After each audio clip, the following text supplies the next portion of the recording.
у нас есть залов. Я вам представляю Чигринову Наталью Петровну. Она у нас методист. Она расскажет вам по нашим залам, по истории, какие-то будут вопросы. Вот. Ну, будем вам помогать. Каждые артели вот эти, они были, ну, по национальным признакам.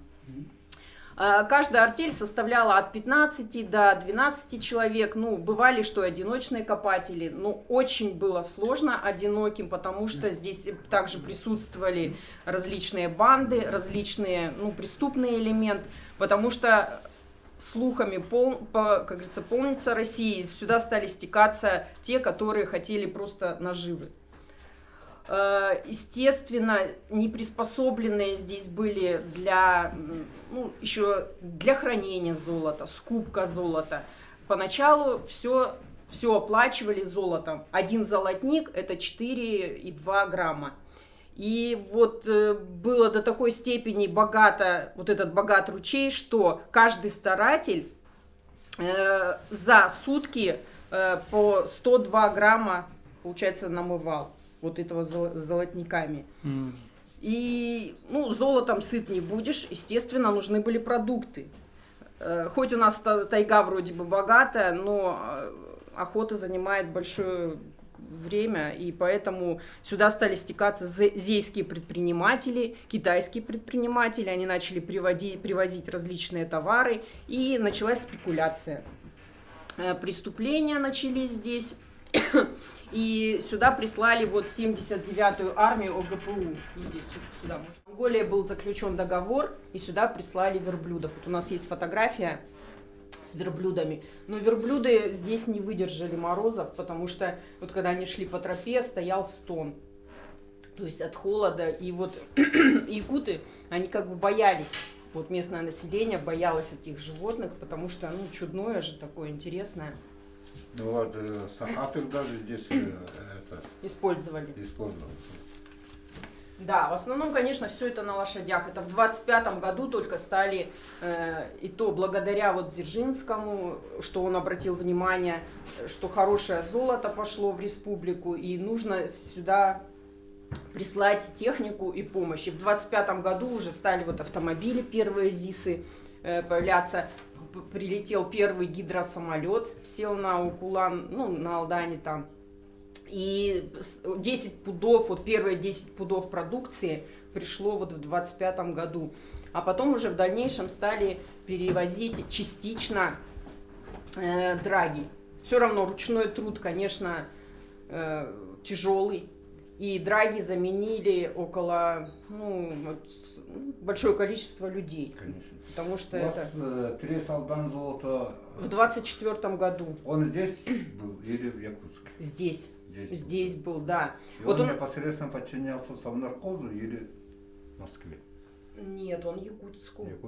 Сначала он назывался Золото, Золпром. Да.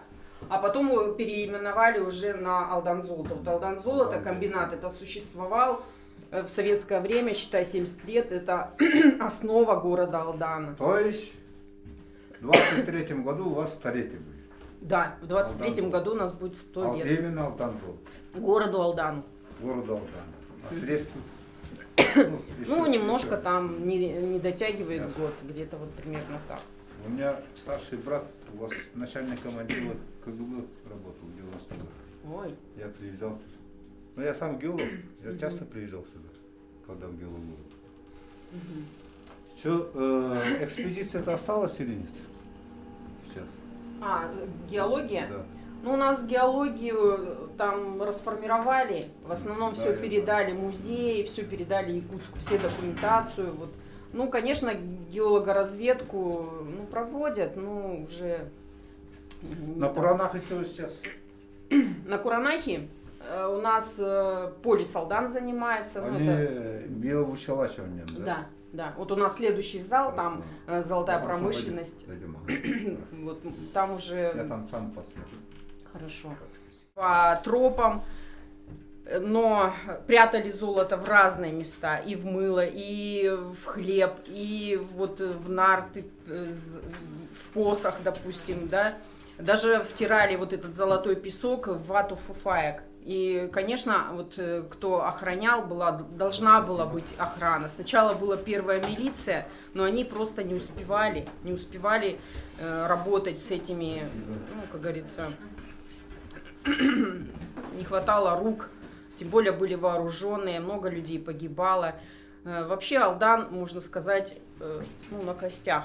Здесь очень много людей погибло, потому что по незнанию, в зимнее время люди уходили, думали, как бы слух такой был, мох поднимаем, а везде золото. Вот такое распространялось. Люди массово сюда, когда кинулись, думали, что здесь золото просто под ногами. Ну, на самом деле оно так и было, конечно. Ну, просто кому-то фартило, как вот было. И, например, создавались искусственно сплетни. Например, вот кто похитрее, вот зейские предприниматели, им нужно было, чтобы ихний товар скупали. И поэтому они создадут ложную информацию, например, здесь есть золото, масса народа туда стекается. Он привозит туда продукцию свою.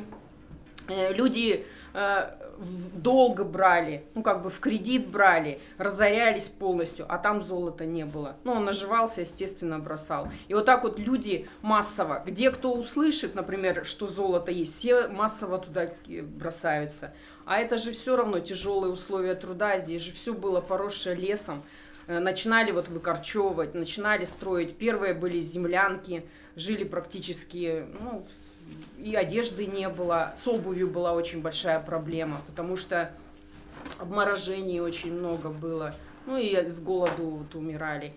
В каждой артели было, естественно, сюда приехали тоже женщины, это жены. Вот, например, самая знаменитая, это вот у Бертина была жена Татьяна Лукинишна, которая с детьми сюда ну, как можно сказать, пешком на лошадях, они с детьми сюда приехали, на нартах зимой ехали. Она заворачивала детей в шкуры, привязывала к нартам, чтобы не потерять этих детей в тяжелых условиях. Но она была очень предана ему, и она одна из первых женщин, которая помогала. То есть она все равно столовала вот этих, готовила для них. Вот все говорили к Бертину на пирожки.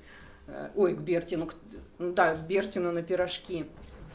Она готовила, обшивала, ну, все-таки какая-то помощь нужна была. И потом к старателям стали уже приезжать жены, и, естественно, для них находилась работа, их называли мамками. То есть в каждой артели маленькой была пристроена женщина, которая, ну, обеспечивала их каким-то уютом, бытом. Самая богатая в артели была. Мамка. Мамка? И до сих пор так. Ну да, она пользовалась, конечно, спросом. Во-первых, Да. выпечь хлеб, нужно обстирать, нужно как-то прибрать, и поэтому... С ними расплачиваются трудоднями, старатель, допустим. Я 30 дней, допустим, отработал месяц. Она мне помогла, я ей, допустим, 5 трудодней свои. И потом окончательный расчет идет, ей мои 5, его, ваши, и она самая богатенькая. Ну да, многие этим пользовались, конечно. Мне говорят там, что Но, любовь там, тогда все, морковь. ну, любовь была, естественно. Да, это совсем по другим тарифам было, говорят. Ну да, это уже не для камеры, конечно, потому что здесь вещи происходили. И Ну, это история. очень, да, это история страшная. Вот особенно вот в этой книге «Были Алдана», когда я познакомилась первый раз, там, как говорится, волосы на голове шевелятся от того, что происходило, как было страшно, как было тяжело жить людям. Эта книга на продаже есть? Или Нет, на продажу нет, у нас она отсканирована и есть, ну, как переснятая, потому что у нас есть вот Флусов, это его, получается, правнук и внук. Вот он, у него есть эта книга, но он ее так бережет, как зеницу ока, она там уже хрупкая, ее буквально странички уже прям, я не знаю, там в все электронном варианте есть? Да? есть, да, мы вам все предоставим.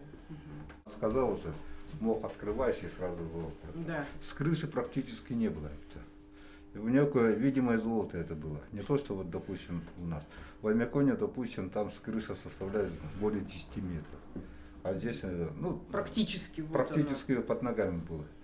Вот это очень, конечно, усьмайское золото тоже, она вроде бы крупная, но она тоже погребенная. Но самое страшное, вот алданское золото, ну, насколько мы специалисты знаем, это то, что труднопроходимость. Да, трудно проходить. А Мимаконе же там город же, да? Все видно, там ручей зашел, тут, Гучмай тоже. А здесь вон тайга. Тайга непроходима, И ручей, непролазная. черт не знает где, бежит, перешагнул. Надо И же, не заметил. да, прежде чем золото мыть, тебе же надо воду набрать. Да. Вот из-за промыть. этого у них были большие проблемы. Возьми, допустим, драги, с эти теплоходы ходят. По ручью. Ну, у нас тоже проходило Гучмая. здесь. Но это здесь, когда Да. уже на ноги встали. Да, да. А первопроходцы-то они практически. Ну да, все ждали, конечно, весну, потому что Да. откуда воду брать? Брали, таяли снег, вот этот, бутары вот были, американки были. Ну, это же все на холоде, это сколько надо было земли вот этой поднять. Скрывали, складировали, а иногда паводкой воду все это уносило. Трагедия много. Да, трагедий было очень много. А еще были такие истории, что вот прятали золото. Куда его спрятать? Прятали в лесах, забывали, где эти места. Люди с ума сходили. Потому что золото – это зло. А китайцев, знаете, как они делают? Они же цепочкой идут. Мы их уебенно назвали. Цепочкой идут, 12 человек, да? У них же торбы эти все. Вот, Носила. все вот так вот. Все закрыто, комары, туда все. А они вот так вот друг за дружкой муравьи. идут. А как муравьи это. А эти бандиты, которые их с последнего начинали, это. Чук-чук-чук-чук-чук. 12 человек, 11 человек. Тук-тук-тук-тук по башке дубинкой. И никто не слышал. А этот один дальше один вышел. Они даже не оглядывались. Ну, ведь понятно. загруженный же. И вот все это. Потом оборачивался он один, да? Ну, вот такие истории были. Ну вот у меня, например, дед китаец, он пришел по тропе с Харбина. О, Ну, он не был, конечно, вот таким, он был честным в плане, что он работал уже на государство, но он все равно на Ленинский, вот на эти, они ходили пешком и занимались. Орудие труда, вот у них что было? Лопата, кайла, лоток, вот в дальнейшем уже вот эти тележки стали, и вот на себе это все носили. он все-таки родился в каком году? В 1882 году. 82 год у нас, у вас это на чем основывается? Ну, во-первых, его биография. У нас Биография. есть рукописная Но биография. он неграмотный был. Ну, вот возможно, Но что не многие точное, говорят, да? в 85 году. А вы знаете, вот тоже вот с первоначально, когда вот умер, и было такое, что да, вот эта табличка, которая на могиле, опять же, вот срок его смерти был 61 год. 61-й. А на самом деле вот у нас А есть у вас тоже акт, прозвучало 59-й. 59-й. А уже потом ну, как бы доказано было и поменяли табличку. Вот мы все равно сегодня съездим, посмотрим на могилу его. Теперь это второй вопрос. У него все-таки орден трудового Красного Знамени Да. и медаль еще есть. Ну, медали, да. Мгм. Да, Видишь? медаль за то, что он проработал в тылу, он Да. же все равно в Да, 43-м Великая году. Отечественная. Да. И еще такое. У него пожизненно было это 100 рублей, как бы вот якут золото треск. Да. Пожизненно. Да, пожизненно. То есть пока не кончатся вот Да. запасы. Запасы Да, золота. да. Но не в процентах. Нет. Вот 100 у меня рублей. Десяткин Нет. Тарас говорил, процентах. Нет. Сколько добудут, оттуда. Да, он был неграмотный, и поэтому вот протокол он заявил о том, чтобы быть первооткрывателем. Это для него было значимое такое, в общем-то, событие. В 24 году ему назначили вот эти 100 рублей. 100 Вот рублей. здесь в Алдане Я проживает это его праправнук. Так, вот насчет родословной дойдем. Пусть у нас сперва У него было 2 семьи. 2 семьи. 5 да. детей. Одна венка, Да. а вторую там всяких ходит рассказ. Ну да, очень много слухов, конечно, много каких-то, может, и небылиц, вот, потому что есть такая история, что говорят, что его вроде как прокляли, и вот у него вся трагически, хотя он прожил, в общем-то, достаточно долгую жизнь. Нет, у якутов это развито. Мы же всегда считаем. Вот смотри, якутская женщина, вы украшения-то видели, да? Да, У них золотых изделий нет. серебро, Только серебро. только серебро. Мягкое. Чистое. Белое золото, говорю. Мгм. А это красное. Ну, кылкамизде. Это в переводе дословно. Серебро. Красное золото. Мгм. Ну, золото. Мгм. А серебро ülüмкамис. Это белое золото. А что красное у тюров это кровь. Вот, так что Понятно. Очень у интересно. вас река тоже Алдан. Ну это наша река. Мгм. Мы-то в Алдане живем, Ну, на реке. Это вы здесь, ну, где-то в истоках. А мы там самое такое. ну, конечно, Алдан большая река, и поэтому... У нас она проходит по нашей. Так вот, Алдан это тюркское слово. Алтан. Алтан, да. Алтан. Алтан это медь по-якутски. С одной Вот, стороны. кстати, опять же, много Опять-таки, переводов да. различных. А у тюрков, вот у казахов, алтан это золото. Мгм. Ну, в общем, у каждого народности. Ну да. Так что вот здесь много общего у нас. Это по-якутски же называется Аллан. Алланеве. Аллан эбе. Аллан Да. эбе. Мгм. То есть это кипучий, М, чисто якутский. мгм. Не Ну, Алдан, М, не Алтан, а Аллан. Ну, тут первый раз Аллан слышу как бы об этом. У нас овены живут, у вас овен. Овенки. У нас Монастыре. компактное проживание овен. С овенского Алтан. Это разинутая пасть. называется.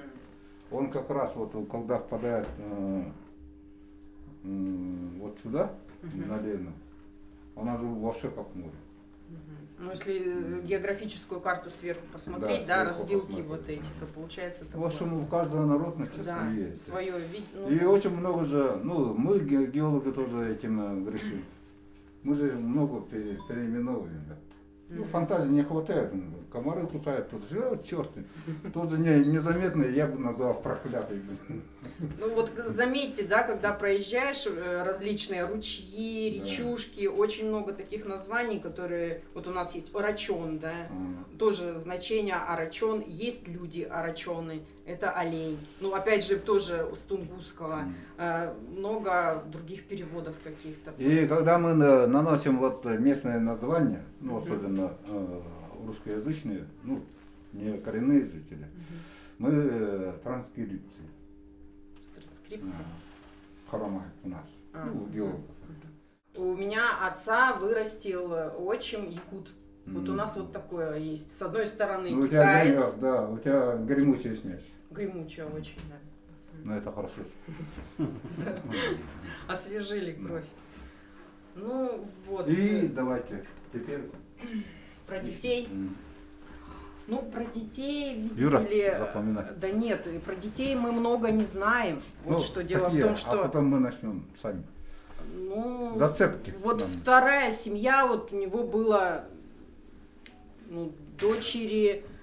Есть у нас немножко, ну, как статьи, что дочь пишет, там искали. Но я вот про детей, честно Вы сказали, сказать, внук есть. внук есть. Он, Где но он он? очень сильно выпивающий. И он постоянно сюда приходит и просит какие-то документы, он все как потеряно. Ну, 100 рублей не просит?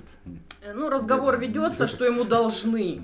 Вот. Но это все же голословно, Ну, а на понятно. самом деле мы ничего не можем ему предложить, потому что никаких не имеем полномочий вообще. Он про какую-то квартиру говорит, но мы, опять же, мы не знаем. Вот, Десятки поэтому мне тоже говорил, где-то у него квартира, то ли в Якутске, то ли все было. здесь вот на улице Дзержинского он проживал, дом 5, вообще сам Тарабукин. Но вот мы покажем фотографии, у нас черно-белые, там, я не знаю, какой год, но уже дома этого нету. Конечно, Ну, адреса сменились, и уже примерно знаем это место, где он жил. Ну, практически вот у истоков, где было застолблено, вот этот, где нашли, там и построили. Все же сначала около этого ручья строилось, образовывалось, а потом уже начало расширяться. Так, и последний вопрос, который я тебе. Из первопроходцев сколько поколений потомков осталось жить в Алдане? Есть у вас такое? Ну, первопроходцы вот по Флусову, нет, конкретно вот так Вы не ведете, не да? ведем, а так чисто в истории какие-то, Родословно, нет, нет нет, такого, этого да. нет. Мгм. Плохо. Правильно. Ну, вот какие-то документы вам дадим, да, вот это все, но вот конкретно, видите, вот когда сгорел вообще музей, я так думаю, что там что-то было, какие-то документы. Конечно. Вот, и... допустим, продолжение рода. Вот вы сказали сын его, там, внук, там, Вот их, может, где-то здесь остались. Туда-сюда. Остались, конечно. На Ну, Куранахе живет Но у его... них же семейные все-таки. Он сам ведет, воспоминания. эту историю. Вот у них братья. Конечно, много людей уже отсюда уехало, разъехалось. Ну, Через них можно кое-какие данные узнать. а вы знаете, не знают молодежь. Ну, Вот это я понятно. разговаривала с праправнуком. Вот в том-то наша вина это, наше поколение. Да, я согласна. Да. В советское время все обезличили, Да, я все, согласна. на личность не смотрели. И очень боялись. И Боялись да, информационно. Вот информа- мы, например, вот опять же из нашей истории, дед китайец, у Это нас же наше не осталось поколение. фотографий. Не ваше, а наше поколение. Ну, Это я в этом поняла. виновато. Да. Вот И мы, мы хотим, ничего пока не знаем. не сдохли, вот хотим восстановить эту справедливость. А с чего восстанавливать? Вот с каких Ну крох? вот надо искать все равно, людей искать. Эти документы врут. В советское время много чего. Переписано было, я Переписано согласна. С этим я было. полностью согласна, потому что мне кажется, что история все-таки какая-то другая была. Вот мое мнение лично, что вот Тарабукин, да, пришли вооруженные люди. Вот куда ему деваться было? Конечно, он сказал, берите, а иначе что? Ему предложили пенсию. Вообще, про Тарабукина, да, если вот, по рассказам моего старшего брата, который здесь, когда работал, то есть, я все в геологии тогда работал, я здесь в гостях тоже у него был, да и по другим документам, по воспоминаниям Тараса Гавриловича Десяткина, героя соцтруда, тоже все, он вообще ее как охотник нашел. Все это, по-моему, байка, то, что он в Бодайбо работал, туда-сюда. Да? Он просто ее поднял. Ну, естественно, он, раз охотник, так любопытный, тяжелый камень, блестит. И потом вот тот же Лукин, кто-то говорит, стукач был. Вообще, Сдал то, что его, да? а кто-то говорят, что он случайно они наткнулись с Бердиным, с его экспедицией. Михаил Прокофьевич наткнул. В общем, много чего. Да, надумано Да, вообще. это надумано много, тем более в те годы, когда политизация все это была. Да. Все же советское, Были советское страхи. с одной стороны. А тут-то в основном личности же. Если бы другой был бы, тот же Бердин, взял бы его расстрелял. И себе бы мог присвоить вот это все. И все это Вполне себе возможно. мог. Вот таких у нас очень много. Тоже история Омяконского района, тоже история у нас только в Тампонском районе. Я живой свидетель, как первооткрыватели того же Павлова Семена, который нашел нежданку, намыл шляхи. А Гурин, начальник партии, он нашел 6 рудопрой. Я против Гурина никто. А Павлова забыли. Но зато потом Белоненко получил генеральный директор Якутск, геологии и там прочее. И Так далее. здесь сколько республику подняли, а потом в 33-м, вот в 37-м Да, году потихоньку. всех практически Потихоньку уничтожили. вот эти товарищи. НКВД. Да. А потому что не надо было это. Тайна же была все-таки. Да. Золото. У нас же после войны В советское здесь... время у нас даже мы золото никогда не было геологи. Металл. Даже в отчетах так писали. Закодировано все это было. Через 108 лет профессиональных преступников считал. Не дай бог там запасы. Ну, Так что в советское время, в 37-30-х годах очень многих постигали прямых участников. Да. Ну здесь Ой, в Бергена же- 37-м сколько было сюда ссыльных же Ну. сослано. Бергена же тоже же арестовывали же. Ну. Цареградского арестовывали даже. Генерал-майор. Ну да, история такая. Вот, допустим, банды Пепеляева, да? А я вот, например, последний раз купила книгу про него, и вот там как бы уже обеляют. То есть уже другая сторона медали. Ну, Также, тот же человек, тот же русский человек, который хотел хотел для России, Отечества, для Отечества. хотел. Да. Да. И, кстати, это единственный молодой царский генерал Пепеляев, Благородный. благородный, он никогда никого не наказывал. У него в армии, почему он сколотил эту добровольческую армию, черт знает где, в Харбине. Почему Да. к нему пошли? Потому что его все офицеры, и солдаты уважали. Еще с германской войны. И он ни одного человека не одержал. Вот с трудом они хоть и воевали, но уважали друг друга. Да, уважали Мгм. друг друга, согласна. Да. И то, что вот он высказывал, хотел установить там систему Свою туда республику все, такую, типа. да, она практически вот такая, как сегодняшняя. Не советская, конечно, Мгм, власть, мгм. а демократия. Демократия. Вот Флусов, у него тоже были свои люди, он никогда не обижал, и с ним, кто жил, они были обеспечены. Они всегда были сыты, всегда у них был запас какой-то, но неугодный для власти, потому Ну, у что нас вот казалось, что то- он наживается. Тоже манер у нас. Ну, богатый купецкий клуб. Мгм. Кем это? Никифоров это. Мгм. Ну вот. Японии сбежал. А он всю губернию держал практически. Кормил. Так вместе. сколько неизвестных Ну. имен, которые вот помогли таких, восстановить вот это все, а в итоге их... Что далеко ходить, если говорят, ага, ну, зажиточно чуть-чуть, Мгм. кулак и все. Ну да. Нечестно, что- нечестно жить. Да, конечно, то, нечестно. что нажил он, кормил полдеревни, допустим, не говоря воротне. Все у него отбирают, его тик к стенке, потом раздали этим нищим. Мгм. Те за день все это Прогуляли. прогуляли и все. Так сколько И здесь деревня, было... и деревня потом умирает. Вот сколько здесь было просто профукано вот этого золота в пьянке. Здесь же не просто так вот золото, вот эти зейские предприниматели, они же, у них был один выходной, они ставили большую бочку со спиртом, и просто люди, ну, они это золото отдавали. Просто так В отдавали. 1843 году у меня прадед в четвертом колене, вот, ну я, допустим, если посчитать, его убили здесь, в ручье Зея. Это мы знаем. Вот сколько таких. Золото намыли, его паш, по башке. Ну да, во-первых, его спаивали, он распускал свой язык, например, шел где... Ну, человек такой человек, да, что хвастовство Но это было. но это- Похвастался, и за что- ним слежку. Это история не только Алдан золота. Ну, это, естественно. это история Это всего сущность человечества. человеческая, да. Золотой каландай, Да, начиная с Аляски. Да, с да, Америки. Да. Где еще? согласна. Все Все это повторяется. Ничего здесь нового нету. Но слава Богу, что Алтан золото является основоположником развития промышленности.